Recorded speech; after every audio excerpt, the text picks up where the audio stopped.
মাছ ভাত বিক্রি করে না, আবার তারাই আবার চারাগুলো বিক্রি করছে 25 টাকায়। এইগুলো হলো মানে কি বলতো, আমাদের মুখ যেরকম একই আর আমাদের কাজটাও সব একই।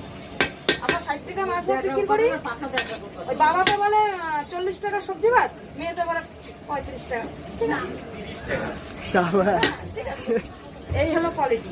আমরা এটা করি না। আমার দিদি যদি বলে, আমি যদি বলি 35 টাকা, দিদি যদি 40 টাকা বলে, 35 টাকাই থাকবে, 40 টাকা হবে না। যখন হবে তো দুটো মুখে একই থাকবে।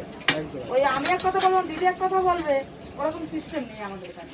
আর তুমি মারধর করছো তো? এটা তোমাদের কলকাতার মানে কিছু মানুষের ব্যবহার, আমাদের ব্যবহার না। চাঁদপুরা থেকে চাঁদপুরার ব্যবহারটা তো দেখছো। না না, আমি সেটা বলছি না। সেলিব্রিটি দিদি তো মানে যাকে পাচ্ছে তাকেই মারছে, তাই বলছি। ঠিক আছে, মারবে, আমরা তো শিখিনি। কি বল, মাথা বসে দেবো?